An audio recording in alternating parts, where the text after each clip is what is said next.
भारतीय नौसेना के लिए एक अहम फैसला हाल ही में लिया गया जब रक्षा मंत्री की अध्यक्षता में हुई डीएसी की बैठक में नौसेना के Barak 1 point defence missile system को अपग्रेड करने की मंजूरी दी। यह फैसला 67,000 करोड़ रुपए के बड़े आधुनिकीकरण अभियान का हिस्सा है, जिसका उद्देश्य पुराने हो चुके बाराक 1 सिस्टम को इतना सक्षम बनाना है कि वे आने वाले सालों तक आधुनिक हवाई खतरों से निपट सकें। यह अपग्रेड तब तक उनका काम चलाएगा जब तक कि डीआरडीओ द्वारा विकसित स्वदेशी VLSR सैम यानी vertical launch short range surface to air missile पूरी तरह नौसेना में शामिल नहीं हो जाता। बाराक 1 एक इजरायली सतह से हवा में मार करने वाला मिसाइल सिस्टम है, जिसे नौसेना ने साल 2000 में अपने जहाजों की हवाई सुरक्षा को मजबूत करने के लिए खरीदा था। उस समय यह सिस्टम दुश्मन के लड़ाकू विमान, एंटी शिप मिसाइल और यूएवी को नजदीकी दूरी पर रोकने के लिए बेहद कारगर माना जाता था। 23 अक्टूबर 2000 को भारत ने इजराइल एरोस्पेस इंडस्ट्रीज और राफेल एडवांस्ड डिफेंस सिस्टम्स के साथ 7 बाराक 1 सिस्टम के लिए लगभग $200 मिलियन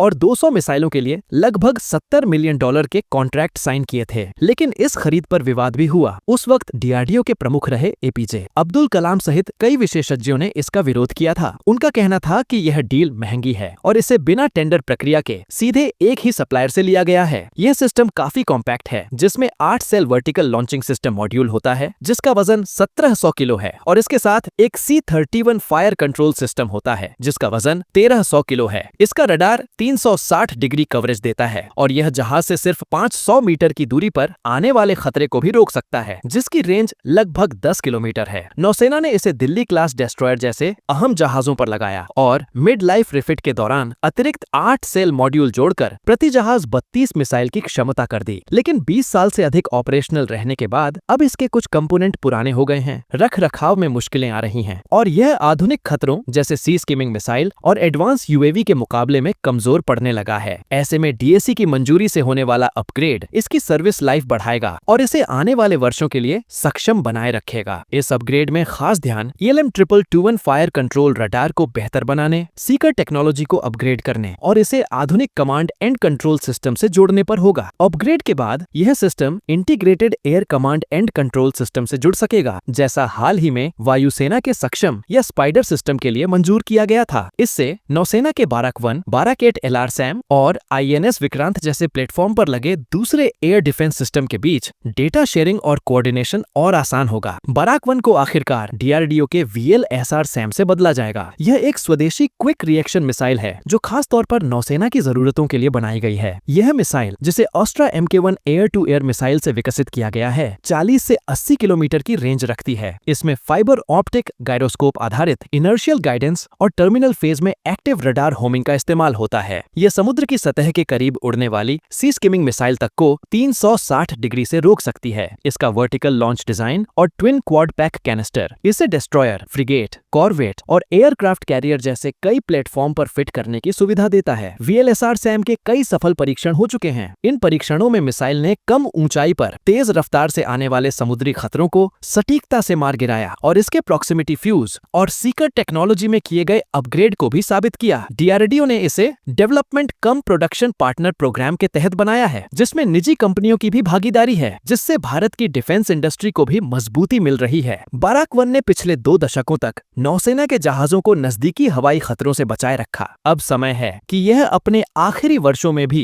नई तकनीक से लैस होकर डटकर खड़ा रहे, जब तक कि उसकी जगह लेने के लिए पूरी तरह स्वदेशी और अधिक ताकतवर VLSR सैम मैदान में न आ जाए।